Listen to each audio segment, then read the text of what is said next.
एक पल पहले तक वह आराम से फिल्म देख रहा था, लेकिन अगले ही पल उसकी पूरी दुनिया बदल गई। जब उसने आंखें खोली तो खुद को एक बिल्कुल अनजान जगह पर पाया। आसपास अफरा तफरी मची हुई थी और लोग उसे बचाने की कोशिश कर रहे थे। कुछ ही देर में उसे एहसास हुआ कि वह अब अपनी असली दुनिया में नहीं, बल्कि एक प्राचीन साम्राज्य में पहुंच चुका है। सबसे चौंकाने वाली चीज थी कि अब उसकी पहचान चु परिवार के बड़े बेटे चुनान के रूप में हो चुकी थी। उसके दिमाग में पुरानी यादें धीरे धीरे आने लगी। पिछली रात चुनान को चालाकी से जुए में फंसाया गया था। वो अपना सब कुछ हार चुका था और पूरे शहर के सामने उसकी बेइज्जती करवाई गई थी। अब उसकी हालत इतनी खराब थी कि हर कोई उसका मजाक उड़ा रहा था। दूसरी तरफ चु परिवार के अंदर कुछ लोग उसकी इस बर्बादी से बेहद खुश थे। उनके लिए यही मौका था कि चुनान चुनान को हमेशा के लिए रास्ते से हटा दिया जाए। और उधर महल में भी इसी घटना की चर्चा हो रही थी। वर्तमान महारानी का विवाह बचपन में ही चुनान से तय हुआ था, क्योंकि चू परिवार ने कई बार राज्य को आर्थिक संकट से बचाया था। लेकिन अब जब चुनान की बदनामी पूरे शहर में फैल चुकी थी, तो महारानी के आसपास मौजूद लोग लगातार उसे समझा रहे थे कि ऐसे आदमी से शादी करना पूरे राज्य के लिए शर्म की बात होगी। आखिरकार यही दबाव आगे चलकर उनके रिश्ते का भविष्य तय करने वाला था। इधर चूनन अपने घर पहुंचा तो किसी ने उसकी बात सुनने की कोशिश तक नहीं की। उसके पिता का गुस्सा सातवें आसमान पर था। उन्हें पूरा यकीन था कि उनका बड़ा बेटा निकम्मा, जुआरी और परिवार की इज्जत मिट्टी में मिलाने वाला इंसान है। चूनन सफाई देना चाहता था कि उसके साथ साजिश हुई है और उसके पीछे उसका सौतेला भाई चुमू ही असली दोषी है। लेकिन किसी ने उसकी एक बात पर भी भरोसा नहीं किया। उल्टा चुमू ने मासूम बनने का नाटक करता हुए सारी गलती उसी पर डाल दी और पिता का भरोसा भी जीत लिया। इतने में राजमहल से शाही फरमान आ गया। उसमें साफ लिखा था कि और व्यवहार एक महारानी के पति के योग्य नहीं है, इसलिए आज से उसकी और महारानी की सगाई हमेशा के लिए खत्म की जाती है। लेकिन सबको हैरानी तब हुई जब चूनम दुखी होने के बजाय मुस्कुरा उठा। उसके लिए यह रिश्ता टूटना किसी सजा से ज्यादा आजादी जैसा था। वह मन ही मन सोच रहा था कि अब उसे किसी सी एक रिश्ते में बंधकर नहीं रहना पड़ेगा। घर के सभी लोगों को लगा कि सगाई टूटने के बाद चूनम पूरी तरह टूट जाएगा, लेकिन उसकी अगली बात ने सबको हैरान कर दिया। उसने साफ कह दिया कि अगर परिवार को उसकी मौजूदगी इतनी ही बुरी लगती है, तो वह खुद ही इस घर से चला जाएगा। लेकिन जाने से पहले वह अपनी माँ की मेहनत से जरूर लेगा। आखिर इस परिवार की आधी दौलत उसकी माँ ने अपनी पूरी जिंदगी लगाकर खड़ी की थी। यह सुनते ही उसके पिता का गुस्सा और भड़क गया। उन्होंने बिना एक पल सोचे ऐलान कर दिया कि आज से चूनन का चू परिवार से कोई रिश्ता नहीं रहेगा। उसका नाम परिवार की वंशावली से हमेशा के लिए हटा दिया जाएगा और उसे एक सिक्का तक नहीं दिया जाएगा। इतना ही नहीं कि उसे तुरंत घर से बाहर निकाल दिया जाए। चूनन ने आखिरी बार अपने पिता और चुमू की तरफ देखा।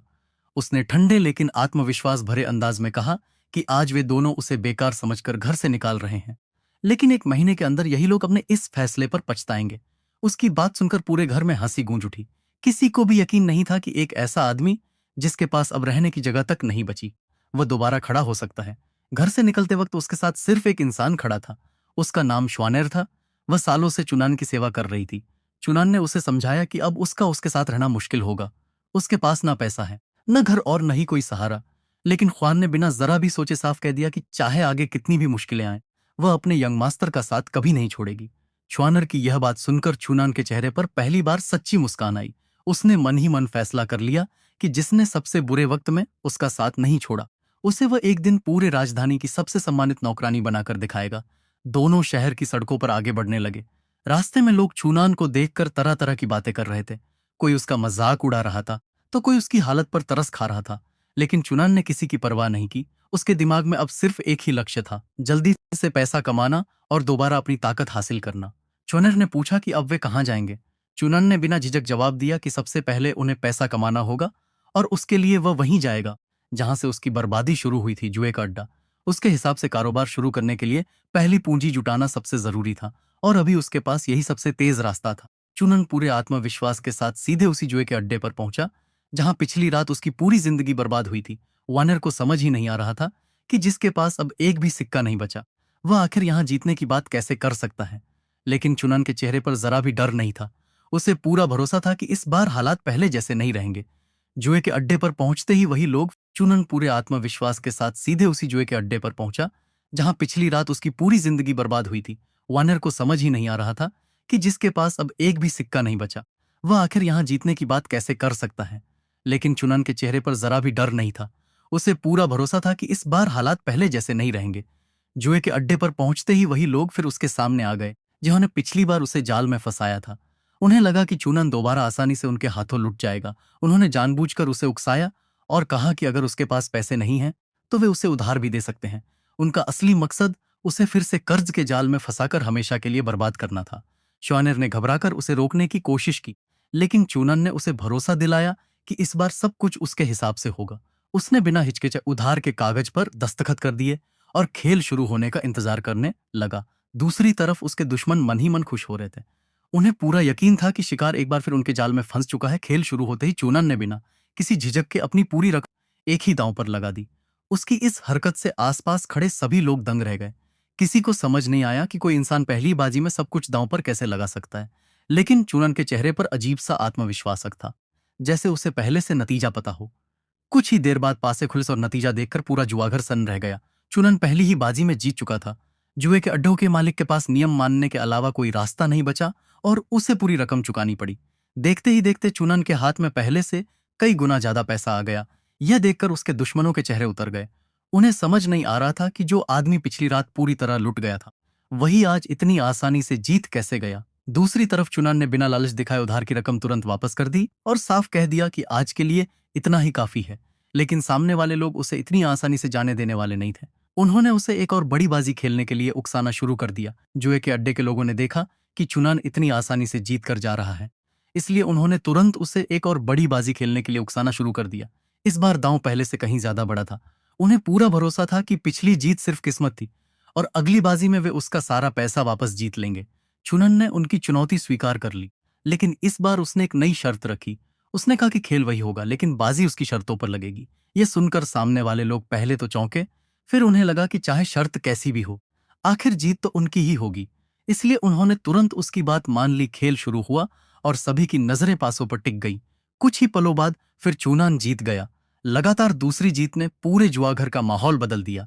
अभी कुछ देर पहले तक जो लोग उसका मजाक उड़ा रहे थे, अब वही लोग अविश्वास से उसे घूर रहे थे। किसी को समझ नहीं आ रहा था कि आखिर वह इतनी सटीक भविष्यवाणी कैसे कर रहा है। दूसरी तरफ चुमू और उसके साथी भी यह खबर सुनकर हैरान रह गए। उन्हें पहले लगा था कि चूनान दोबारा बर्बाद होकर वापस आएगा, लेकिन उल्टा उसने देखते ही देखते अच्छी खासी रकम जीत ली। हालांकि उन्होंने जल्दी ही खुद को संभाल लिया। उनके हिसाब से जुए में जीता हुआ पैसा दिन किसी के पास टिकता नहीं है। उन्हें पूरा विश्वास था कि चुनान जल्द ही सब कुछ फिर हार जाएगा, लेकिन चुनान का इरादा कुछ और ही था। उसने जितनी रकम जीतनी थी उतनी जीतकर वहीं खेल बंद कर दिया। उसने साफ कहा कि लालच इंसान को बर्बाद कर देता है और आज का मकसद सिर्फ शुरुआती पूंजी निकल गया। जुए से मिली रकम लेकर चुनान ने सबसे पहले शहर में अपने रहने के लिए एक छोटा सा मकान खरीद लिया। अब उसके सिर पर छत थी और आगे की योजना पर काम करने के लिए एक सुरक्षित जगह भी मिल गई थी। उसके दिमाग में साफ था कि अगर इस दुनिया में दोबारा ताकत हासिल करनी है तो सिर्फ पैसे कमाना काफी नहीं होगा। उसे ऐसी चीज बनानी होगी जो पूरे राज्य की सोच बदल दे और जिसके दम पर वह अपना नया साम्राज्य खड़ा कर सके। नया घर खरीदने के बाद चूनन ने बिना समय गंवाए अपनी अगली योजना पर काम शुरू कर दिया। वह अच्छी तरह समझ चुका था कि इस दुनिया में सिर्फ धन से कुछ समय तक ही टिके रहना संभव है। अगर लंबे समय तक मजबूत बनना है तो उसके पास ऐसी चीज होनी चाहिए जो लोगों की जान भी बचा सके और दुश्मनों को डराने की ताकत भी रखती हो। उसने सबसे पहले अपने से भविष्य की सबसे बड़ी योजना के बारे में सोचना शुरू किया। उसके हिसाब से इंसानों की जान बचाने वाली सबसे महान खोजों में से एक पेनिसिलिन थी। अगर वह इस दवा को इस दौर में बना लेता तो अनगिनत लोगों की जान बचाई जा सकती थी और पूरे राज्य में उसकी पहचान रातों रात बदल जाती। लेकिन चूनन यहीं रुका। उसने सोचा कि सिर्फ इलाज करने की ताकत काफी नहीं होगी, उसे ऐसी शक्ति भी चाहिए जिससे कोई दुश्मन उसकी तरफ आंख उठाकर देखने की हिम्मत न करे। तभी उसके दिमाग में गन पाउडर का ख्याल आया। उसे उसके मुख्य घटक अच्छी तरह याद थे। सुल्फर और चारकोल का इंतजाम करना आसान था, लेकिन सबसे मुश्किल काम सॉल्पेटर तैयार करना था। इसलिए उसने सबसे पहले उसी की तैयारी करने का फैसला किया। ज्वानर उसकी बातें सुन रही थी, लेकिन उसे कुछ भी समझ नहीं आ रहा था। तभी चूनन ने उसे एक अजीब सा आदेश दिया। उसने कहा कि शहर से 10,000 जिंस खरीदकर किसी ठंडी और छायादार जगह पर जमा कर दिए जाएं। उसे समझ नहीं आया कि इतनी बड़ी मात्रा में संतरे खरीदने का क्या मतलब है, लेकिन चूनन ने उसे सवाल पूछने से मना कर दिया और सिर्फ जल्दी से काम पूरा करने को कहा। इसके बाद उसने एक और हैरान कर देने वाला आदेश दिया। उसने ख्वानर से कहा कि इंसानों और जानवरों के शौचालयों के नीचे की 1,000 दान मिट्टी इकट्ठा की जाए। ख्वानर पहले से भी ज्यादा चौंक गई। उसे समझ नहीं आया कि इतनी बदबूदार मिट्टी का आखिर क्या इस्तेमाल होगा, लेकिन चूनन ने इस बार भी कोई वजह नहीं बताई और सिर्फ इस कहा कि जितनी जल्दी हो सके। सारी चीजें तैयार कर दी जाएं। रात होते ही चूनन्ने को घर वापस जाने के लिए कहा, जबकि वह खुद शहर की तरफ निकल पड़ा। उसके लिए यह नई दुनिया अब किसी सजा जैसी नहीं रही थी। उसके मन में साफ था कि असली खेल अब शुरू होने वाला है और राजधानी की रातें उसके लिए कई नए मौके लेकर आने वाली थी। उसी रात चुनान शहर के सबसे मशहूर असख्वामन टावर की ओर निकल पड़ा। उसके लिए यह सिर्फ मौज मस्ती की जगह नहीं थी, बल्कि राजधानी के बड़े लोगों और प्रतिभाशाली युवाओं से मिलने का सबसे अच्छा मौका भी था। दूसरी तरफ पूरे मन से उसके दिए हुए काम पूरे करने में लग गई। उसे अब भी समझ नहीं आ रहा था कि इतने सारे संतरे और शौचालय की मिट्टी का क्या इस्तेमाल होगा, लेकिन उसे अपने यंग मास्टर पर पूरा भरोसा था। इसी सबसे भरोसेमंद दोस्त के साथ बैठी हुई थी। उनकी दोस्त कई सालों से गंभीर बीमारी से जूझ रही थी। महारानी ने उसे दिलासा दिया कि चाहे कितनी भी कीमत क्यों न चुकानी पड़े, वह उसका इलाज जरूर करवाएंगी। इसके बाद दोनों की बात राज्य की मौजूदा स्थिति पर आ गई। महारानी ने बताया कि उन्होंने हाल ही में सत्ता संभाली है। राज्य के अंदर और बाहर दोनों तरफ से मुश्किलें बढ़ती जा रही हैं। इसलिए उन्हें ऐसे योग्य लोगों की जरूरत है जो भविष्य में उनका सहारा बन सकें। इसी वजह से वे आज की काव्य सभा में आई थीं, ताकि राजधानी के प्रतिभाशाली युवाओं को अपनी आंखों से परख सकें। उधर चुनान भी हुमंतावा पहुंच चुका था। उसके लिए यह सब बिल्कुल नया अनुभव था। उसने देखा कि पूरे भवन में राजधानी के नामी लोग, विद्वान और व्यापारी इकट्ठा हो रहे थे। वहीं उसकी नजर दो ऐसे लोगों पर पड़ी जिनकी पूरे शहर में बहुत चर्चा थी। पहला था जिसे राजधानी का सबसे बड़ा विद्वान कहा जाता था। दूसरा था वांगजंग, जो कम उम्र में ही व्यापार जगत का बड़ा नाम बन चुका था। दोनों की खूब प्रशंसा हो रही थी और हर कोई उनकी तारीफ कर रहा था। महारानी ने भी दोनों को ध्यान से देखा। उनके हिसाब से चुम अपनी विद्वता के कारण भविष्य में दरबार के लिए उपयोगी साबित हो सकता था। वहीं वांगजंग ने कम उम्र में व्यापार के क्षेत्र में जो सफलता हासिल की थी, उसने भी उनका ध्यान खींचा। लेकिन दूसरी तरफ जब उनकी नजर चुनान पर पड़ी तो उनका चेहरा उतर गया। उन्हें यकीन नहीं हुआ कि जिस आदमी को अभी अभी परिवार से निकाला गया और जिसकी सगाई टूटी है, वह बिना किसी चिंता के इसी महफिल में मौजूद है। उनके मन में बचा हुआ थोड़ा बहुत अपराधबोध भी उसी पल खत्म हो गया। अब उन्हें पूरा यकीन हो चुका था कि उससे रिश्ता तोड़ना ही सही फैसला था। कुछ ही देर बाद वार्षिक काव्य सभा आधिकारिक रूप से शुरू हो गई। पूरे भवन में सन्नाटा छा गया। सभी की निगाहें मंच पर टिक गईं, क्योंकि अब असली मुकाबला शुरू होने वाला था। काव्य सभा शुरू होते ही पूरे सभागार का माहौल शांत हो गया। मंच पर मौजूद व्यक्ति ने आज की प्रतियोगिता का विषय से सब सामने रखा और सभी प्रतिभागियों से उसी विषय पर कविता सुनाने के लिए कहा। यह ऐलान होते ही एक एक करके कई लोग अपनी रचनाएं सुनाने लगे। कुछ लोगों की कविताएं ठीक थीं, लेकिन ज्यादातर किसी पर गहरा प्रभाव नहीं छोड़ सकी। इसी दौरान पूरे आत्मविश्वास के साथ आगे बढ़ा। उसने अपनी लिखी हुई कविता पूरे सभागार के सामने सुनाई। उसकी रचना में शब्दों का चयन, भाव और प्रस्तुति इतनी प्रभावशाली थी कि सुनते ही चारों तरफ से तालियों की गूंज उठ गई। वहां मौजूद लगभग सभी लोगों ने उसकी प्रतिभा की खुलकर तारीफ की। कई लोगों ने तो यह तक कहना सफल होने के साथ साथ उसकी साहित्यिक प्रतिभा भी कमाल की है। वंगजंग की शानदार प्रस्तुति के बाद लोगों का ध्यान अपने आप चुमू की तरफ चला गया। राजधानी के पहले नंबर के विद्वान होने की वजह से हर किसी को उसी का इंतजार था। दूसरी तरफ वंगजंग भी खुलकर कह चुका था कि वह चुमू की कुछ कही मुकाबले का माहौल बन चुका था। यह सब देखकर चुन कहे ही मुकाबले का माहौल बन चुका गई। उसे एहसास हो गया कि दोनों के बीच हो रही बहस और टकराव अचानक नहीं है। दोनों पहले से ही एक दूसरे को चुनौती देने की तैयारी करके आए थे। उनके लिए यह सिर्फ कविता सुनाने की प्रतियोगिता नहीं थी, बल्कि राजधानी में अपनी प्रतिष्ठा साबित करने का सबसे बड़ा मौका भी था। सभागार में मौजूद सभी लोग अब सांस रोके चुमू की बारी का इंतजार कर रहे थे। हर किसी के मन में यही सवाल था कि क्या राजधानी का सबसे बड़ा विद्वान अपनी प्रतिष्ठा बचा पाएगा, या फिर आज वांगजंग उससे यह सम्मान छीन लेगा। सभागार में माहौल पूरी तरह गर्म हो चुका था। वांगजंग की कविता सुनने के बाद हर किसी की नजर अब चुमू पर टिक गई थी। राजधानी का सबसे बड़ा विद्वान कहलाने वाले चुमू के लिए यह सिर्फ एक कविता प्रतियोगिता नहीं थी, बल्कि अपनी प्रतिष्ठा बचाने का सवाल भी बन चुका था। लेकिन चूनान को इन सब बातों में कोई खास दिलचस्पी नहीं थी। उसकी नजर कविता से ज्यादा वहां मौजूद लोगों पर थी। वह समझ चुका था कि इस सभा में सिर्फ साहित्य की चर्चा नहीं हो रही, बल्कि हर कोई अपनी पहचान, ताकत और प्रभाव दिखाने आया है। उसके लिए यह जगह भविष्य के सहयोगियों और दुश्मनों को पहचानने का सबसे अच्छा मौका थी। उधर महारानी भी पूरे समय चुपचाप सबको देख रही थी। वह हर प्रतिभागी की प्रतिभा, व्यवहार और सोच को ध्यान से परख रही थी। उनके लिए दरबार में जगह पाने के लिए सिर्फ अच्छी कविता लिखना काफी नहीं था। उन्हें ऐसे लोगों की तलाश थी जो भविष्य में राज्य की जिम्मेदारियां भी संभाल सके।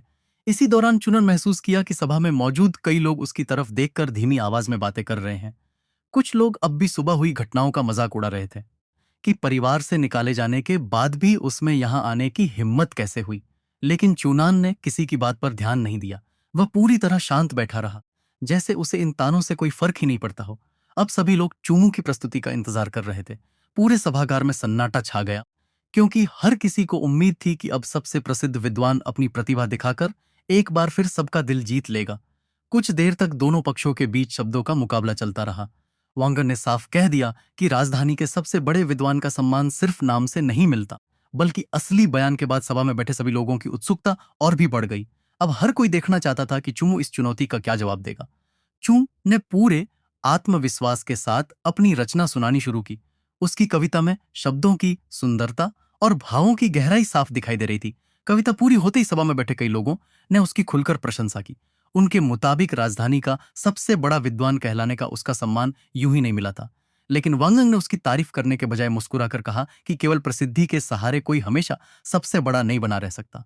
अगर किसी के पास उससे बेहतर रचना हो तो सम्मान भी उसी का होना चाहिए। उसकी बात सुनकर सभा का माहौल फिर से गर्म हो गया। दोनों के समर्थक अपनी अपनी तरफ से बहस करने लगे। उच्चूनान अब तक चुपचाप पूरा नजारा देख रहा था। उसे साफ समझ आ गया कि यह प्रतियोगिता सिर्फ कविता की नहीं, बल्कि प्रतिष्ठा और प्रभाव की लड़ाई बन चुकी है। उसके लिए यह किसी तमाशे से कम नहीं था। उसने सोचा कि अगर सही समय पर सही मौका मिला तो यही मंच उसके लिए भी राजधानी के सामने अपनी असली पहचान दिखाने का सबसे अच्छा अवसर बन सकता है। महारानी भी पूरे समय दोनों की प्रस्तुति ध्यान से सुन रही थी। वह जल्दबाजी में कोई फैसला नहीं करना चाहती थी। उनके लिए सिर्फ साहित्यिक प्रतिभा ही नहीं, बल्कि इंसान का चरित्र और सोच भी उतनी ही महत्वपूर्ण थी। इसलिए उन्होंने बिना कुछ कहे पूरे मुकाबले को अंत तक देखने का फैसला किया। वांगजंग और चुमू के बीच की बहस अब पूरे सभागार का केंद्र बन चुकी। दोनों अपने अपने पक्ष पर अड़े हुए थे। बाहर से देखने पर ऐसा लग रहा था कि दोनों सचमुच एक दूसरे को नीचा दिखाना चाहते हैं। लेकिन चूनन को जल्द ही समझ आ गया कि यह सब उतना सीधा नहीं है जितना दिखाई दे रहा था। उसे महसूस हुआ कि दोनों के बीच पहले से ही किसी तरह की समझ बनी हुई है और यह पूरा टकराव लोगों का ध्यान अपनी तरफ खींचने का एक तरीका भी हो सकता है। इसी दौरान सभा में मौजूद लोग भी दो हिस्सों में बंट गए। कुछ लोग वांगजन की प्रतिभा और व्यापारिक समझ की तारीफ कर रहे थे, जबकि कुछ अब भी चूमू को राजधानी का सबसे योग्य विद्वान मान रहे थे। दोनों के समर्थक लगातार अपनी अपनी बातें रख रहे थे और माहौल धीरे धीरे और भी गर्म होता जा रहा था। चूनन अब भी चुपचाप यह सब देख रहा था। उसके लिए यह सिर्फ कविता की प्रतियोगिता नहीं थी, बल्कि इंसानी स्वभाव को समझने का मौका था कि इस सभा में हर कोई किसी न किसी मकसद से आया है। कोई अपनी प्रतिष्ठा बढ़ाना चाहता है, कोई सत्ता के करीब पहुंचना चाहता है, तो कोई अपने लिए भविष्य का रास्ता तैयार कर रहा है। दूसरी तरफ महारानी भी पूरी शांति से सब देख रही थी। वह किसी की बातों में आए बिना हर व्यक्ति के व्यवहार और सोच को परख रही थी। उनके लिए सिर्फ अच्छी कविता लिख लेना ही काबिलियत की निशानी नहीं था। असली बात यह थी, कौन मुश्किल समय में भी समझदारी से काम ले सकता है। उसी चुनान के मन में एक नया विचार आया। अगर वह सही समय पर अपनी प्रतिभा दिखाए तो आज की यह सभा उसकी जिंदगी बदल सकती है। अभी तक लोग उसे सिर्फ एक निकम्मे और बदनाम इंसान के रूप में जानते थे, लेकिन शायद यही मौका था जब वह सबकी सोच बदल सकता था। इसलिए उसने तय किया कि वह जल्दबाजी नहीं करेगा, बल्कि सही समय आने का इंतजार करेगा। सभा में दोनों पक्षों की बहस अभी भी जारी थी। वांगजंग ने साफ कहा कि वह किसी की प्रसिद्धि से प्रभावित होने वाला नहीं है। उसके लिए असली सम्मान उसी का होना चाहिए जिसकी प्रतिभा सबसे बेहतर हो। उसकी बात सुनने के बाद पूरे सभागार में मौजूद लोग और भी उत्सुक हो गए। अब सभी की निगाहें चुमू पर थीं कि वह इस चुनौती का क्या जवाब देगा। चुमू ने शांत स्वर में जवाब दिया कि उसे अपने नाम या प्रसिद्धि पर घमंड नहीं है। अगर किसी की प्रतिभा सचमुच उससे बेहतर साबित होती है तो वह उसका सम्मान करने में कभी पीछे नहीं हटेगा। लेकिन जब तक कोई उसे अपनी काबिलियत से नहीं हरा देता, तब तक राजधानी के पहले विद्वान का सम्मान उसी का रहेगा। दोनों की बातों ने पूरे माहौल को और भी गंभीर बना दिया। सभा में बैठे लोग अब केवल कविता नहीं सुन रहे थे, बल्कि दो प्रतिभाशाली लोगों के बीच प्रतिष्ठा की लड़ाई भी देख रहे थे। हर कोई अपने अपने हिसाब से अंदाजा लगा रहा था कि आज आखिर जीत किसकी होगी। उधर चुनन अब भी बिना कुछ बोले सब कुछ ध्यान से देख रहा था। उसने महसूस किया कि दोनों पक्ष लगातार एक दूसरे को उकसा रहे हैं, लेकिन अभी तक किसी ने ऐसा कुछ नहीं कहा जिससे निर्णायक फैसला हो सके। उसके लिए यह सबसे सही समय था कि वह जल्दबाजी करने के बजाय धैर्य रखे और सही मौके का इंतजार करे। दूसरी तरफ महारानी भी पूरे समय सबकी प्रतिक्रियाएं देख रही थी। वह समझ चुकी थी कि इस सभा में सिर्फ साहित्यिक प्रतिभा ही नहीं, बल्कि लोगों का स्वभाव, धैर्य और समझदारी भी सामने आ रही है। इसलिए उन्होंने अब भी कोई टिप्पणी नहीं की और पूरी प्रतियोगिता को अंत तक देखने का फैसला किया। वांगजंग और चुमू के बीच की बहस अब अपने चरम पर पहुंच चुकी थी। पूरे सभागार में मौजूद लोग सांस रोके दोनों की अगली बात का इंतजार कर रहे थे। हर किसी को लग रहा था कि अब राजधानी के सबसे बड़े विद्वान का फैसला इसी मंच पर होने वाला है। इसी बीच चुनन ने पूरे हाल का माहौल ध्यान से देखा। उसे साफ महसूस हुआ कि आज यहाँ मौजूद ज्यादातर सच जानने से ज्यादा तमाशा देखने आए हैं। किसी को कविता से मतलब था, तो किसी को सिर्फ कौन किसे नीचा दिखाता है। उसके लिए यह सब एक मौका था, क्योंकि जितनी बड़ी भीड़ होगी उतना ही बड़ा असर उसकी अगली चाल का होगा। दूसरी तरफ वंग्स और चूम दोनों अपनी अपनी प्रतिष्ठा बचाने में लगे हुए थे। कोई भी पीछे हटने को तैयार नहीं था। दोनों की बातों ने सभा में बैठे लोगों को भी दो हिस्सों में बांट दिया था। कुछ लोग वंगजंग का समर्थन कर रहे थे, जबकि कुछ अब भी चुमू को ही राजधानी का सबसे योग्य विद्वान मान रहे थे। महारानी पूरे समय बिना कुछ बोले सब कुछ देख रही थी। वह किसी की लोकप्रियता या नाम से प्रभावित नहीं होना चाहती थी। उनके लिए असली काबिलियत वही थी जो सही समय पर अपने दम पर साबित हो सके। इसलिए उन्होंने अब तक किसी के पक्ष में कोई फैसला नहीं किया। उधर चुनन पूरी तरह शांत बैठा रहा। उसके चेहरे पर घबराहट का कोई निशान नहीं था। वह जानता था कि सही समय आने से पहले सामने आना समझदारी नहीं होगी। इसलिए उसने तय किया कि पहले सभी लोगों को अपनी अपनी प्रतिभा दिखाने दी जाए। जब पूरा सभागार अपनी उम्मीदें बना लेगा, तभी वह ऐसा कदम उठाएगा जिससे एक ही पल में सबकी नजरें उसी पर टिक जाएं। बहस अब उस मोड़ पर चुकी थी जहां पूरा सभागार दोनों पक्षों का फैसला सुनने का इंतजार कर रहा था। वोंगजंग ने साफ कर दिया कि उसके मन में चुमू के लिए कोई निजी दुश्मनी नहीं है।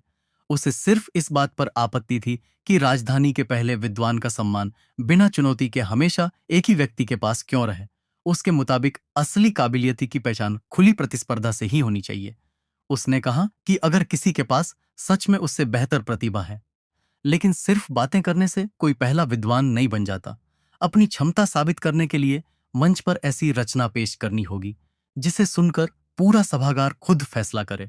दोनों की बातों ने वहां मौजूद लोगों का उत्साह और बढ़ा दिया।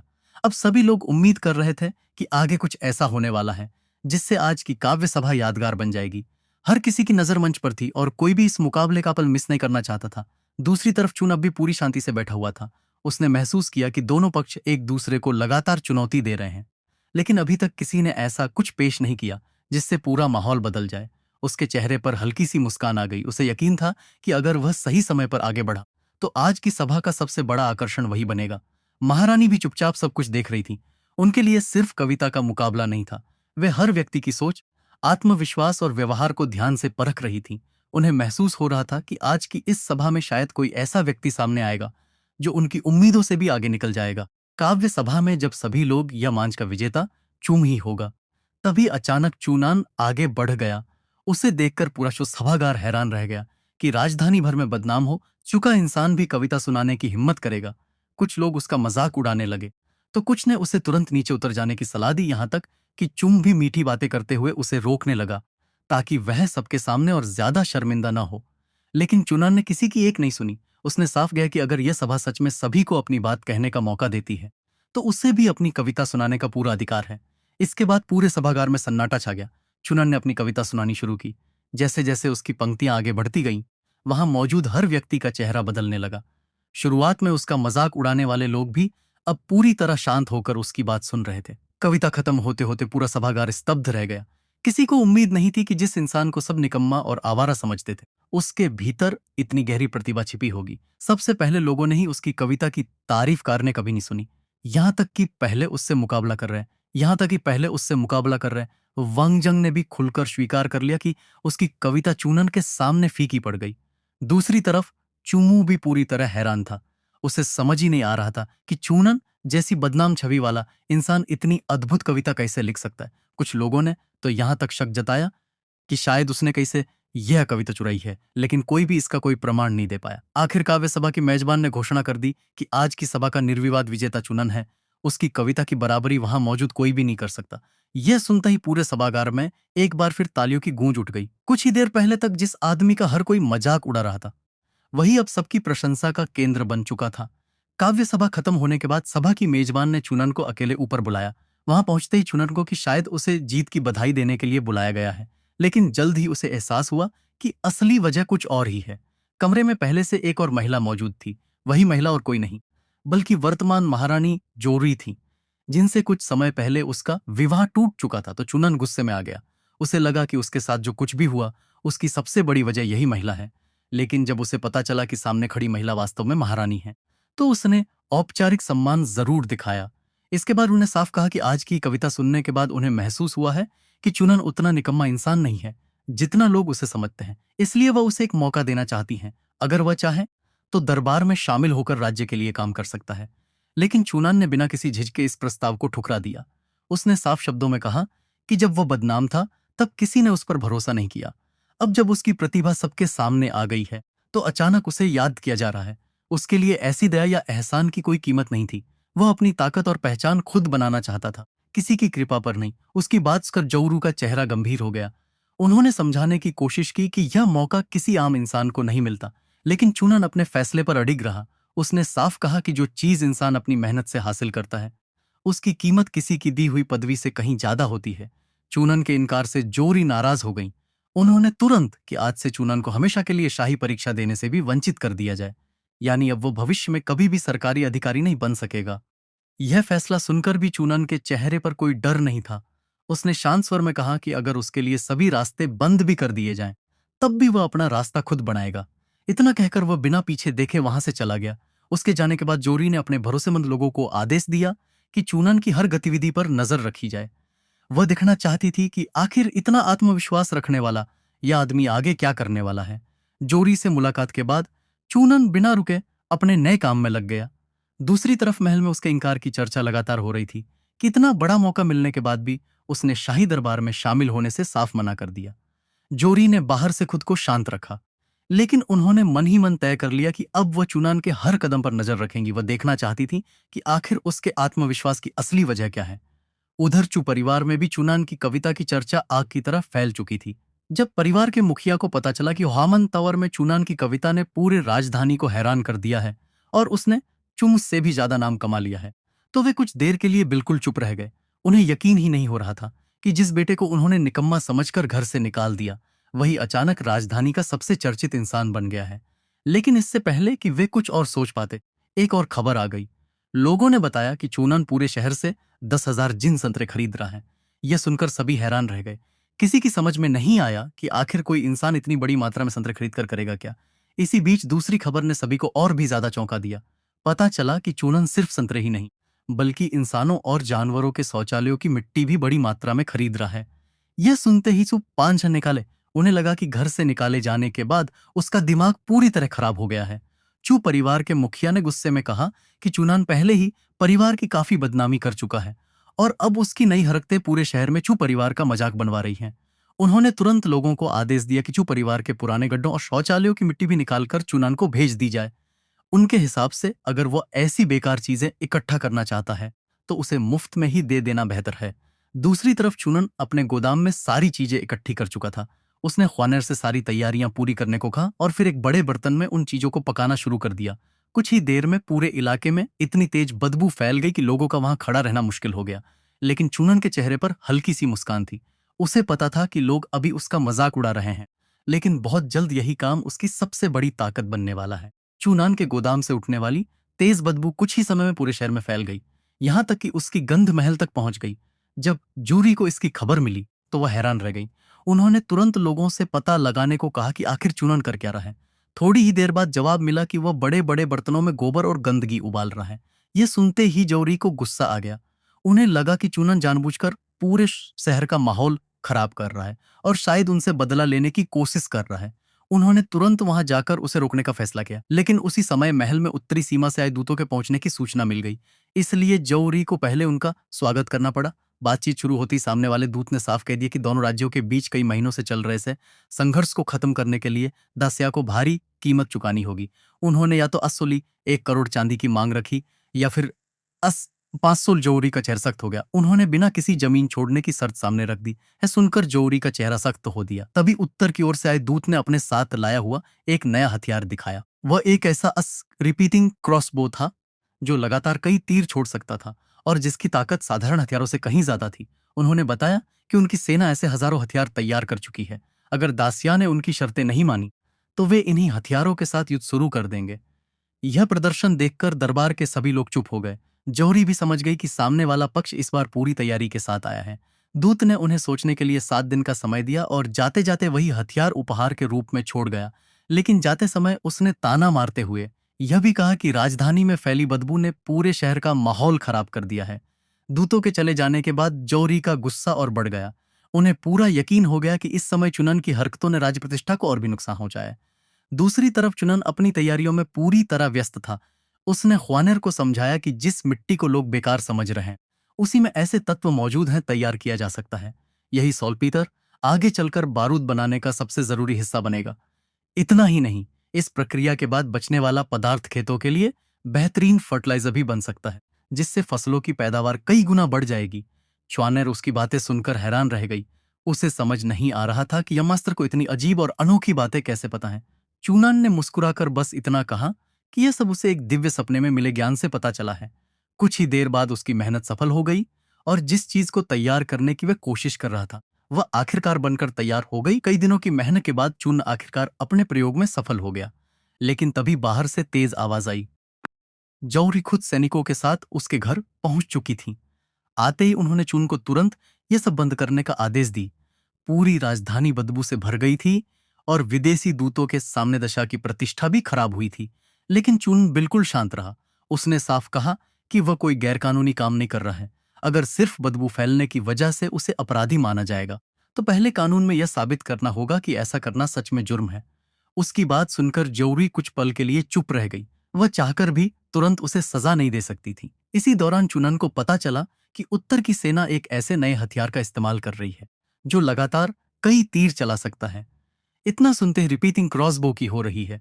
उसने बिना घबराए कहा कि अगर दुश्मन के पास सिर्फ यही हथियार है तो चिंता की कोई बात नहीं, जिससे उत्तर की सेना को आसानी से रोका जा सकता है। जोरू ने उसकी बात पर भरोसा नहीं किया। उनके अनुसार दुश्मन की सेना लाखों सैनिकों और नए हथियारों से लैस थी। ऐसे में सिर्फ बातें करने से कुछ नहीं होने वाला था। लेकिन पूरे आत्मविश्वास के साथ कहा कि अगर उसे 7 दिन और जरूरी संसाधन दिए जाएं, तो वह ऐसा हथियार बना देगा जिसके सामने दुश्मन की सारी बढ़त खत्म हो जाएगी। पहले तो जोरी को लगा कि वह सिर्फ समय निकालने के लिए झूठ बोल रहा है, लेकिन चुनान ने अपनी जान की कसम खाते हुए कहा कि अगर वह 7 दिनों के अंदर अपना वादा पूरा नहीं कर पाया तो बिना किसी विरोध के स्वीकार करेगा। उसका आत्मविश्वास देखकर जोरी ने कुछ देर सोचने के बाद उसकी बात मान ली। उन्होंने उसे 1 लाख चांदी देने का फैसला किया, लेकिन साथ ही सख्त चेतावनी भी दी कि अगर 7 दिन बाद वह अपने वादे पर खरा नहीं उतरा तो उसे मौत से भी बदतर सजा मिलेगी। चुनन ने बिना किसी डर के यह शर्त स्वीकार कर ली, लेकिन उसने एक और मांग रखी। उसने कहा कि उसके काम में कोई दखल नहीं देगा और उसके खिलाफ फैली सारी अफवाहें रोकने के लिए एक शाही आदेश भी जारी किया जाए। जोरी ने थोड़ी देर सोचने के बाद उसकी यह शर्त भी मान ली। जैसे ही जोरी वहां से गई, चूनन ने बिना एक पल गंवाए ख्वानर को नया काम सौंप दिया। उसने उसे तुरंत शहर के बाहर की लगभग 10,000 बंजर जमीन खरीदने का आदेश दिया। साथ ही बची हुई रकम से गेहूं के बीज खरीदकर किसानों को इकट्ठा करने के लिए कहा। ख्वानर को समझ नहीं आया कि दुश्मन से लड़ने की तैयारी के बीच अंगमास्तर खेती शुरू करने की बात क्यों कर रहा है, लेकिन चूनान के चेहरे पर पूरा विश्वास था। उसे मालूम था कि उसकी अगली योजना सिर्फ युद्ध जीतने के लिए नहीं, बल्कि पूरे दासिया की किस्मत बदलने वाली है। चूनान ने ख्वानर को साफ निर्देश दिया कि बंजर भी हालत में तय की गई रकम से ज्यादा पैसे खर्च नहीं करने हैं। बाकी बची हुई रकम से तुरंत गेहूं के बीज खरीदे जाएं और जितने ज्यादा किसान मिल सके उन्हें काम पर लगाया जाए। उसके लिए इस समय हर दिन की कीमत बहुत बड़ी थी, क्योंकि 7 दिनों के भीतर उसे अपना वादा भी पूरा करना था और आगे की योजना की नींव भी रखना था कि उत्तर की सेना से निपटने की तैयारी के बीच खेती शुरू करने की क्या जरूरत है। लेकिन उसने यंग मास्टर के फैसले पर कोई सवाल नहीं उठाया और तुरंत उसके बताए हुए काम में लग गई। दूसरी तरफ चुनान पूरी तरह आश्वस्त था। उसके हिसाब से युद्ध जीतना सिर्फ हथियारों के दम पर संभव नहीं था। अगर खेतों की पैदावार कई गुना बढ़ जाए तो पूरे राज्य की ताकत अपने आप बढ़ जाएगी। इसलिए वह एक ऐसी योजना पर काम कर रहा था जो सिर्फ मौजूदा संकट को नहीं, बल्कि भविष्य की समस्याओं को भी खत्म कर सकती थी। अब राजधानी के ज्यादातर लोग उसे सन की समझने लगे थे। किसी को लग रहा था कि वह अपना आखिरी समय अजीब हरकतों में बर्बाद कर रहा है, तो कोई यकीन से कह रहा था कि 7 दिन बाद उसकी मौत तय है। लेकिन चूनान ने इन बातों पर बिल्कुल ध्यान नहीं दिया। उसके मन में सिर्फ एक ही विश्वास था कि जब उसकी योजना पूरी होगी तब यही लोग उसकी सबसे बड़ी तारीफ करेंगे। उधर महल में भी सबकी नजर चुना बनी हुई थी। जोरी ने उसके हर कदम पर नजर रखने का आदेश दिया था। वह देखना चाहती थी कि आखिर वह 7 दिनों के अंदर ऐसा क्या करने वाला है जिसके भरोसे उसने पूरे विश्वास के साथ उत्तर की सेना को पीछे हटाने का दावा किया है। चूनन के लिए अब सबसे जरूरी काम बारूद तैयार करना था। उसने मन ही मन सोचा कि अगर वह जल्दी से गन पाउडर बना ले तो 7 दिनों के अंदर महारानी से किया हुआ वादा भी पूरा कर सकेगा। लेकिन दूसरी तरफ महल में जोरी को यह खबर मिली कि चुनान ने राजधानी के बाहर की सब बड़ी बंजर जमीन खरीद ली है। यह सुनकर वह हैरान रह गई। उन्हें समझ नहीं आ रहा था कि युद्ध की तैयारी छोड़कर वह खेती लायक भी नहीं मानी जाने वाली जमीन पर पैसा क्यों खर्च कर रहा है। दरबार के कई मंत्रियों ने भी यही कहा कि चुनान उन्हें धोखा दे रहा है और उसकी हरकतों का उत्तर की सेना को रोकने से कोई लेना देना नहीं है। इधर चुनान पूरे दिन मेहनत करके अपने नए हथियार का डिजाइन तैयार कर चुका था। अब उसे सिर्फ एक ऐसे लोहार की जरूरत थी जो इस मुश्किल डिजाइन को असलियत में बदल सके। लेकिन इससे पहले कि वह वहां पहुंचता, चू परिवार के कई लोग उसके घर के बाहर इकट्ठा हो गए। पूरी राजधानी में फैलीबू की वजह से लोग पहले ही नाराज थे और अब वे उसी को इसका जिम्मेदार मान रहे थे। कुछ लोग तो उसके घर में घुसकर उसे सबक सिखाने के लिए भी तैयार हो गए। जैसे ही हालात बिगड़ने लगे, तभी वहां आ पहुंची और उसने सबको रोक दिया। उसने साफ कहा कि बिना किसी कानूनी आदेश के किसी के घर में घुसना गलत है। लेकिन चू परिवार के लोगों ने उसे समझाने की कोशिश की कि चूनन की वजह से पूरे शहर के लोग परेशान हैं, इसलिए उसे सजा मिलनी ही चाहिए। तभी राजधानी का अधिकारी भी वहां पहुंच गया। उसने बताया कि उसे लोगों की शिकायत मिली है और इसलिए वह चुनन के खिलाफ कार्रवाई करने आया है। लेकिन चुनन बिल्कुल शांत खड़ा रहा। उसने सबको चेतावनी दी कि अगर किसी ने उसके खिलाफ जबरदस्ती करने की कोशिश की तो उसका अंजाम बहुत बुरा होगा। उसकी बात सुनकर सब लोग हंसने लगे। किसी को भी यकीन था कि घर से निकाला जा चुका एक आदमी उन्हें धमकी दे सकता है। इसी बीच चू परिवार के मुखिया भी वहां पहुंच गए। उन्होंने गुस्से में चुनान को खूब खरी खोटी सुनाई और कहा कि अगर उसने अपनी गलती मान ली तो शायद उसे फिर से परिवार में वापस आने का मौका मिल जाए। लेकिन चुनान ने बिना किसी झिझक के जवाब दिया कि जिस दिन उसे परिवार से निकाला गया था, उसी दिन उनका रिश्ता हमेशा के लिए खत्म हो चुका था। अब वह किसी भी हालत में वापस नहीं लौटेगा। जब सभी लोग उसे पकड़ने के लिए आगे बढ़े, तभी चूनान ने शाही फरमान निकालकर सबके सामने रख दिया। उसमें साफ लिखा था अगले 7 दिनों तक उसे अपने काम करने की पूरी आजादी दी गई है और उसके किसी भी काम में कोई दखल नहीं देगा। यह देखकर वहां मौजूद अधिकारी तुरंत पीछे हट गया। उसने शाही मुहर पहचान ली और सबके सामने चूनन से माफी मांग ली। चुप परिवार के लोग यह देखकर दंग रह गए। उन्हें अब भी यकीन नहीं हो रहा था कि चूनन सचमुच महारानी के आदेश पर काम कर रहा है। भीड़ के जाने के बाद चिनियो ने चूनन से अकेले में बात की। उसने कहा कि उसे चूनन पर तरस आता है, क्योंकि एक ही समय में उसकी सगाई टूट गई और अब पूरा शहर भी उसके खिलाफ हो गया है। लेकिन चूनन ने मुस्कुराकर जवाब दिया कि उसे अपनी मौजूदा जिंदगी से कोई शिकायत नहीं है। उसके लिए यही आजादी सबसे बड़ी खुशी है। चिनियो ने फिर गंभीर होकर पूछा कि क्या वह सच में 7 दिनों के अंदर उत्तर की सेना को पीछे हटाने का तरीका ढूंढ चुका है। चूनन ने बस इतना कहा कि वह गोबर नहीं उबाल रहा, बल्कि एक ऐसी चीज तैयार कर रहा है जो भविष्य बदल देगी। चीनियों ने जाते जाते चूनान को आखिरी बार समझाया कि अगर वह सचमुच महारानी से किया हुआ वादा पूरा नहीं कर पाया तो उसका अंजाम बहुत बुरा होगा। इतना कहकर वह वहां से समय बर्बाद नहीं किया। उसे पता था कि अब हर पल की कीमत है, इसलिए वह सीधे राजधानी के सबसे मशहूर लोहार शाओहोंग्यू के पास पहुंच गया। शाओहोंग्यू के कारखाने में पहुंचते ही चूनन ने अपना बनाया हुआ डिजाइन उसके सामने रख दिया। शुरुआत में शाओहोंग्यू को लगा कि यह किसी अनजान आदमी की बेकार सी चित्रकारी होगी, लेकिन जैसे ही उसने डिजाइन को ध्यान से देखा, उसके चेहरे का रंग ही बदल गया। उसने कभी अपनी पूरी जिंदगी में इतनी बारीकी और सटीकता से बना हुआ नक्शा नहीं देखा था। उसे यकीन ही नहीं हो रहा था कि ऐसा डिजाइन चुनन ने खुद बनाया है। चुनन ने उससे पूछा कि क्या वो इस डिजाइन के मुताबिक चीज तैयार कर सकता है। शाओहोंग्यू ने कुछ देर देखने के बाद सच सच कहा कि इसे बनाना बेहद मुश्किल होगा, लेकिन वह अपनी पूरी कोशिश करेगा। इसके बाद उसने बताया कि सबसे बड़ी समस्या लोहे की गुणवत्ता है। मौजूदा स्टील इतनी मजबूत नहीं है कि इस डिजाइन की जरूरतें पूरी कर सके। यह सुनकर चूनन ने तुरंत एक नया तरीका बताया। उसने समझाया कि अगर पारंपरिक स्टील बनाने की विधि की जगह कास्टिंग स्टील की नई तकनीक अपनाई जाए तो धातु पहले से कहीं ज्यादा मजबूत हो सकती है। शाओहोंग्यू ने जैसे ही यह तरीका समझा, उसकी आंखें चमक उठीं। बरसों से जिस समस्या का हल वह नहीं ढूंढ पा रहा था, चुनान ने उसे कुछ ही मिनटों में समझा दिया। उस पल शाओहोंग्यू पूरी तरह प्रभावित हो गया। उसने बिना किसी झिझक के चुनान को अपना गुरु मान लिया और वहीं उसे उठाते हुए कहा कि उसके लिए सबसे जरूरी काम इस डिजाइन को जितनी जल्दी हो सके तैयार करना है, क्योंकि आने वाले कुछ दिनों में यही चीज पूरे दासिया की किस्मत बदलने वाली थी। शाओहोंग्यू ने चुनान को अपना गुरु मान लिया और बिना देर के उसके डिजाइन पर काम शुरू करने की तैयारी कर ली।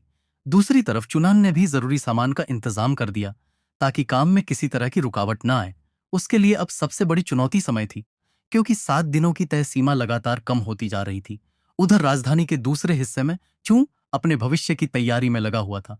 उसने बड़ी रकम खर्च करके शाही परीक्षा के मुख्य परीक्षक तक पहुंच बनाने की कोशिश शुरू कर दी। उसका मकसद साफ था, किसी भी तरह परीक्षा में पहला स्थान हासिल करना। उसके साथ मिलकर काम करने वाला व्यक्ति भी पूरी तरह आश्वस्त था कि पैसों और प्रभाव के दम पर यह काम आसानी से हो जाएगा। दोनों को यकीन था कि अगर योजना सफल रही तो आगे चलकर पूरे चू परिवार की संपत्ति और ताकत उनके हाथ में आ जाएगी। इसी दौरान वे चुनान की भी चर्चा करने लगे। उन्हें शक था कि चू परिवार की पुरानी संपत्ति का एक हिस्सा अब भी चुनान के पास छिपा हुआ है। इसलिए उन्होंने मन ही मन तय कर लिया कि 7 दिन पूरे होने के बाद जब चूनन अपना वादा पूरा नहीं कर पाएगा, तब उसी बहाने उससे सच्चाई उगलवाई जाएगी और उसका सारा छिपा हुआ धन भी अपने कब्जे में ले लिया जाएगा। के आदेश के अनुसार शहर के बाहर वाली बंजर जमीन खरीदने पहुंची। जैसे ही यह खबर फैली कि कोई उस बेकार जमीन को खरीदना चाहता है, वहां मौजूद लोग हैरान रह गए। कुछ ही देर बाद एक खूबसूरत युवती खुद उससे मिलने आ गई। उसने ख्वार को देखते ही पहचान लिया कि वह चूनान की नौकरानी है। उसके चेहरे पर हल्की सी मुस्कान थी, लेकिन उसकी असली मंशा अभी तक किसी के सामने नहीं आई थी। ख्वानर जैसे ही उस जमीन का सौदा पूरा करने पहुंची, सामने वाली युवती ने तुरंत उसे पहचान लिया। उसे पहले से पता था कि ख्वानर चुनन की सबसे भरोसेमंद नौकरानी है, इसलिए उसने सीधे जमीन बेचने की बात करने के उससे बातचीत शुरू की। वह जानना चाहती थी कि आखिर चुनन अचानक इतनी बड़ी बंजर जमीन खरीदकर क्या करने वाला है। च्वानर को यंग मास्ट की बात अच्छी तरह याद थी। उसने उसकी योजना के बारे में एक शब्द भी नहीं बताया। उसने सिर्फ इतना कहा कि वह अपने मालिक के आदेश पर आई है और जमा जमीन खरीदने के अलावा उसे किसी और बात की जानकारी नहीं दे सकती। दूसरी तरफ राजधानी में चुनन पूरी तरह अपने नए हथियार के निर्माण में जुटा हुआ था। शाओ होंग्यू भी उसके दिए हुए डिजाइन के अनुसार हर पुर्जे को बेहद सावधानी से तैयार कर रही थी। जैसे जैसे वह डिजाइन को समझती जा रही थी, उसकी हैरानी भी बढ़ती जा रही थी। उसे महसूस हो रहा था कि अगर यह हथियार सचमुच बन गया तो उसकी ताकत इस दौर में मौजूद किसी भी हथियार से कहीं ज्यादा होगी। उधर चुमू और उसके साथी अब भी यही मानकर चल रहे थे कि चुनन की सारी कोशिशें बेकार साबित होंगी। उनके हिसाब से 7 दिन पूरे होते ही चुनन महारानी से किया हुआ वादा पूरा नहीं कर पाएगा और उसी समय उसका अंत तय हो जाएगा। इसलिए उन्होंने फिलहाल उसकी गतिविधियों पर नजर बनाए रखने का फैसला किया और सही मौके का इंतजार करने लगे। इसी बीच चुनन ने अपने काम की रफ्तार और तेज कर दी। उसके लिए अब हर दिन नहीं, बल्कि हर घंटा कीमती था। उसे पता था कि अगर तय समय के अंदर उसका हथियार तैयार हो गया तो सिर्फ उत्तर की सेना ही नहीं, बल्कि पूरे दासिया का भविष्य बदल सकता है। शाहोंग्यू पूरी तरह चूनान का साथ देने के लिए तैयार हो गई। दूसरी तरफ चूनान अपने अगले कदम की तैयारी कर रहा था, जबकि राजधानी के दूसरे हिस्से में उसके दुश्मन भी चुप नहीं बैठे थे। चूंग ने बड़ी रकम खर्च करके शाही परीक्षा में पहला स्थान पक्का करने की योजना बना ली थी। उसके सहयोगियों ने भरोसा दिलाया कि मुख्य परीक्षक पर उनका पूरा असर है। अगर सब कुछ योजना के मुताबिक हुआ तो चुमुन सिर्फ परीक्षा में पहला स्थान हासिल करेगा, बल्कि आगे चलकर पूरे चू परिवार का मुखिया भी बन जाएगा। उनकी बातचीत के दौरान एक और बात सामने आई। उन्हें शक था कि चू परिवार की पुरानी दौलत का कुछ हिस्सा अब भी चुनान के पास छिपा हुआ है। इसलिए उन्होंने तय किया कि अगर 7 दिन बाद चुनान महारानी से किया हुआ वादा पूरा नहीं कर पाया तो उसी बहाने उसे पकड़कर उससे सारी सच्चाई उगलवाई जाएगी। उनके हिसाब से उस समय चूनान के पास बचने का कोई रास्ता नहीं होगा। उधर ह्वानर चूनान के आदेश के अनुसार धानी के बाहर वाली बंजर जमीन खरीदने पहुंची। उसकी मौजूदगी की खबर मिलते ही वहां की मालकिन को दिलचस्पी हुई। उसे पता चला कि जमीन खरीदने वाली लड़की चूनन की भरोसेमंद नौकरानी है। वह खुद उसके मन में सिर्फ एक सवाल था, आखिर चूनन उस बेकार और बंजर जमीन का करेगा क्या। इसी समय चूनान भी अपना काम पूरा करके लौटने लगा, लेकिन उसने देखा कि शाओ होंग्यू की शिष्या लगातार उसके पीछे पीछे चली आ रही है। उसने हैरानी से पूछा कि वह उसके पीछे क्यों आ रही है। जवाब में उसने साफ कहा कि यह महारानी का आदेश है, जब तक 7 दिन पूरे नहीं हो जाते उसे हर समय चूनान की गतिविधियों पर नजर रखनी होगी। इसलिए अब वह एक पल के लिए भी उससे अलग नहीं रहने वाली। चुनन ने हल्की मुस्कान के साथ उसकी बात सुनी। उसे समझ आ गया कि अब उसके हर कदम पर नजर रखी जाएगी, लेकिन इसके बावजूद उसके चेहरे पर जरा भी घबराहट नहीं थी। उसके लिए सबसे जरूरी बात यह थी कि उसका असली हथियार समय पर तैयार हो जाए। अगर वह सफल हो गया तो न सिर्फ उत्तर की सेना पीछे हटेगी, बल्कि उसके सारे दुश्मनों की योजनाएं भी एक झटके में टूट जाएंगी। चूनन ने मजाक में कहा कि अगर वह किसी ऐसी जगह चला जाए जहां शरीफ लोग नहीं जाते तो क्या वह तब भी साथ आएगी। लेकिन लड़की ने बिना झिझक जवाब दिया कि चाहे वह कहीं भी जाए उसे अपना काम पूरा करना ही होगा। चुनन उसकी बात सुनकर मुस्कुरा दिया और सीधे राजधानी के सबसे मशहूर लोहार शाहोंगू के कारखाने में पहुंच गया। कारखाने में पहुंचते ही शाहोंगू ने फिर से चुनन के बनाए हुए डिजाइन को ध्यान से देखा। जितनी देर वह उसे देखती गई उतनी ही ज्यादा हैरान होती गई। उसके मुताबिक उसने अपनी पूरी जिंदगी में इतनी सटीक, जटिल और बारीकी से बनाई गई संरचना कभी नहीं देखी थी। उसे यकीन ही नहीं हो रहा था कि ऐसा डिजाइन किसी युवा व्यक्ति ने अपने हाथों से बनाया है। चुनन ने उससे पूछा कि क्या वह इसे तैयार कर सकती है। शाह होंग्यू ने सच सच कहा कि काम बेहद कठिन होगा, लेकिन वह अपनी पूरी ताकत लगा देगी। फिर उसने बताया कि सबसे बड़ी समस्या धातु की गुणवत्ता है। मौजूदा स्टील इस डिजाइन की जरूरतों को पूरा नहीं कर सकती। यह सुनकर चूनन ने उसे एक बिल्कुल नई स्टील बनाने की तकनीक समझाई। शाह होंग्यू जैसे जैसे उसकी बात सुनती गई उसकी आंखों में हैरानी बढ़ती गई। बरसों से जिस समस्या का हल वो नहीं ढूंढ पाई थी, उसका जवाब चुनान ने कुछ ही पलों में दे दिया। उसी क्षण शाहोंगू ने पूरे सम्मान के साथ चुनान को अपना गुरु मान लिया। उसके लिए यह सिर्फ एक नया डिजाइन नहीं था, बल्कि लोहार कला की दुनिया में एक बिल्कुल नई शुरुआत थी। चूनन ने होंग्यू को नई स्टील बनाने की पूरी विधि समझा दी। शाओ होंग्यू जितना सीखती गई उतना ही ज्यादा हैरान होती गई। ओकी इतने सालों तक लोहार का काम करने के बाद भी वह धातु बनाने की असली तकनीक से अनजान थी। चुनन के लिए यह सब कोई बड़ी बात नहीं थी, लेकिन शाओ होंग्यू के लिए यह ज्ञान पूरी दुनिया बदल देने वाला था। इसलिए उसने पूरे सम्मान के साथ चूनान को अपना गुरु मान लिया और वादा किया कि चाहे कितनी भी मुश्किल क्यों ना आए, वो उसके डिजाइन को हर हाल में तैयार करके दिखाएगी। चुनन ने भी बिना किसी झिझक के अपना सारा ज्ञान उसके साथ साझा कर दिया। उसके मुताबिक अगर दाजिया की स्टील बनाने की तकनीक बेहतर हो जाए तो इससे सिर्फ उसका ही नहीं बल्कि पूरे राज्य का फायदा होगा। शाहोंग्यू उसकी इस सोच से और भी ज्यादा प्रभावित हो गई। उधर दूसरी तरफ चुमू अपनी नई चाल चल रहा था। उसने बड़ी रकम देकर शाही परीक्षा में पहला स्थान पक्का करने की तैयारी शुरू कर दी थी। उसका मकसद साफ था, पहले परीक्षा में सबसे ऊपर आना, फिर उसी बहाने चू परिवार के मुखिया की गद्दी हासिल करना। उसके साथियों को भी पूरा भरोसा था कि अगर यह योजना सफल हो गई तो आगे चलकर पूरे चू परिवार पर उनका नियंत्रण हो जाएगा। इसी बातचीत के दौरान उन्होंने चूनन का भी जिक्र किया। उन्हें शक था कि चू परिवार की पुरानी संपत्ति का कुछ हिस्सा अब भी उसके पास छिपा हुआ है। इसलिए उन्होंने तय किया कि 7 दिन पूरे होने के बाद जब चूनन महारानी से किया हुआ वादा पूरा नहीं कर पाएगा, तब उसे पकड़कर उससे हर राज उगलवाया जाएगा और उसकी सारी संपत्ति भी अपने कब्जे में ले ली जाएगी। इसी समय राजधानी के बाहर से खबर आई कि कोई उस विशाल बंजर जमीन को खरीदने आया है। जैसे ही पता चला कि खरीदने वाली चुनन की नौकरानी ख्वानर है, जमीन की मालकिन की दिलचस्पी बढ़ गई। वह खुद उससे मिलने निकल पड़ी। उसके मन में सिर्फ एक ही सवाल था, आखिर चूनन उस बेकार जमीन पर ऐसा क्या करने वाला है जिसके लिए वह इतना बड़ा दांव खेल रहा है। शाहोंग्यू की शिष्या ने हैरानी से अपने गुरु और चूनान की तरफ देखा। अभी कुछ देर पहले तक वह चूनान को एक अजीब और गैर जिम्मेदार इंसान समझ रही थी, लेकिन अब उसके सामने उसका बिल्कुल अलग रूप था। उसने अपनी आंखों से देखा कि राजधानी की सबसे बड़ी लोहार, जो किसी के सामने सिर नहीं झुकाती, वही आज पूरे सम्मान के साथ चूनान को अपना गुरु मान चुकी थी। दूसरी तरफ शाओ होंगू ने बिना देर किए चूनान के दिए हुए डिजाइन और नई स्टील बनाने की तकनीक पर काम शुरू करने का फैसला किया। उसे अच्छी तरह समझ आ गया था कि अगर यह चीज सफलतापूर्वक तैयार हो गई तो सिर्फ हथियार बनाने की कला ही नहीं बल्कि पूरे दासिया की सैन्य ताकत भी पहले से कहीं ज्यादा बढ़ जाएगी। इसी समय राजधानी के दूसरे हिस्से में चुम अपनी चालें चलने में लगा हुआ था। उसने बड़ी रकम खर्च करके शाही परीक्षा में पहला स्थान हासिल करने की पूरी तैयारी कर ली थी। उसके साथियों को भरोसा था कि सब कुछ उनकी योजना के मुताबिक होगा और भविष्य में पूरा चू परिवार उनके नियंत्रण में आ जाएगा। साथ ही उन्होंने यह भी तय कर लिया कि अगर 7 दिन बाद चूनन अपना वादा पूरा नहीं कर पाया तो उसी मौके का फायदा उठाकर उससे और छिपी हुई संपत्ति निकलवा ली जाएगी। उधर ख्वानर राजधानी के बाहर वाली बंजर जमीन का सौदा पूरा करने में लगी हुई थी। जैसे ही लोगों को पता चला कि चूनान इतनी बड़ी जमीन खरीद रहा है, कई लोगों की दिलचस्पी बढ़ गई।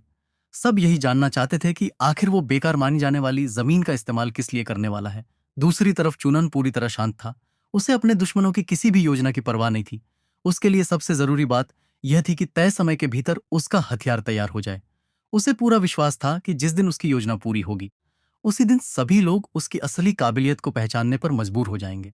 चूनान ने शाओ होंग्यू की शिष्या से इतना ही कहा कि समय आने पर उसे खुद पता चल जाएगा कि वह क्या बना रहा है। उसके लिए अभी सबसे जरूरी काम अपनी तैयारी पूरी करना था। दूसरी तरफ ख्वानर शहर के बाहर आखिरी बची हुई जमीन खरीदने पहुंची, लेकिन वहां पहले से वांगजंग उसका इंतजार कर रहा था। उसने ख्वानर को रोक लिया और कहा कि चुनान पहले ही बहुत सी जमीन खरीद चुका है, फिर भी वह उसकी हजारों मुंह जमीन पर क्यों नजर लगाए हुए है। श्वा ने साफ जवाब दिया कि यह उसके यंग मास्टर का आदेश है और चाहे कुछ भी हो जाए वह अपना काम पूरा करके ही लौटेगी। वांगजंग ने उसे लालच भी दिया और समझाने की कोशिश की कि चुफत नाम इंसान के उसे कुछ हासिल नहीं होगा, लेकिन ख्वान ने बिना एक पल सोचे कह दिया कि वह जिंदगी भर सिर्फ चूनान की नौकरानी रहेगी और यह बात कभी नहीं बदलेगी। जब समझाने से बात नहीं बनी तो वांगजंग ने जबरदस्ती करने का फैसला कर लिया। उसने अपने आदमियों को ख्वानर को पकड़ने का आदेश दे दिया। तभी अचानक चूनन वहां पहुंच गया। उसने देखा कि ख्वानर को जबरन परेशान किया जा रहा है। बिना कोई देर किए उसने सीधे वांगजंग के आदमियों को रोक दिया और पूछा कि ख्वानर पर हाथ किसने उठाया है। वांगजंग ने खुलेआम कहा कि अगर चूनान अपनी नौकरानी उसे सौंप दे तो वो बदले में अपनी 1000 मुंह जमीन भी दे देगा। यह सुनते ही चूनान का चेहरा ठंडा पड़ गया। उसने कोई बहस नहीं की। उसने सीधे उस आदमी का हाथ काट दिया जिसने ख्वानर पर हाथ उठाया था। बाकी लोग डर के मारे पीछे हट गए। इसके बाद चूनन ने सबको साफ चेतावनी दी कि अगले 7 दिनों तक वो महारानी के आदेश पर काम कर रहा है। इस दौरान अगर किसी ने उसके या उसके लोगों के साथ जबरदस्ती की तो वह किसी को भी नहीं छोड़ेगा। उसने साफ कहा कि इस बार उसने सिर्फ एक हाथ काटा है, लेकिन अगर दोबारा किसी ने ख्वानर को छूने की कोशिश की तो अगली बार उसकी जान भी जा सकती है। इस घटना की खबर बहुत जल्दी महल तक पहुंच गई। जोरी को बताया गया कि चूनान ने वांगजंग का हाथ काट दिया है। पहले तो उन्हें बहुत गुस्सा आया, लेकिन जब पूरी बात पता चली कि वांगजंग ने पहले ख्वानर को जबरन छेड़ने और उठा ले जाने की कोशिश की थी, तो वह कुछ देर के लिए चुप हो गई। उन्हें एहसास हुआ कि चूनान ने पहली बार किसी स्वार्थ के लिए नहीं, बल्कि अपने साथ आखिरी समय तक खड़ी रहने वाली ख्वानर की रक्षा के लिए तलवार उठाई थी। महल में वांगजंग का हाथ कटने की खबर फैलते ही हर कोई हैरान रह गया। जोरी ने पहले तो इसे चुनान की एक और लापरवाही समझा, लेकिन जब उन्हें पूरी सच्चाई पता चली कि वांगजंग ने पहले ह्वानेर की इज्जत पर हाथ डालने की कोशिश की थी, तो उनका गुस्सा कुछ शांत हो गया। उन्होंने साफ आदेश दिया कि अवधि पूरी होने तक चूनान को कोई नहीं छुएगा। अगर वह अपना वादा पूरा नहीं कर पाया, तब उसके सारे अपराधों का हिसाब एक साथ लिया जाएगा। उधर चुनान अपने घर लौटा तो वहां उसका पिता पहले से उसका इंतजार कर रहा था। इस बार वह पहले जैसा कठोर नहीं था।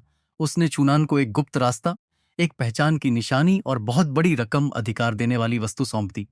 उसने समझाया कि अगर अगले दिन महारानी से किया गया वादा पूरा नहीं हुआ, तो चुनान तुरंत राजधानी छोड़ दे। इन पैसों के सहारे वो पूरी जिंदगी आराम से जी सकता है। यह सुनकर चुनान समझ नहीं पाया कि उसका पिता अचानक उसकी मदद क्यों कर रहा है, लेकिन उसके पिता ने ज्यादा कुछ नहीं कहा।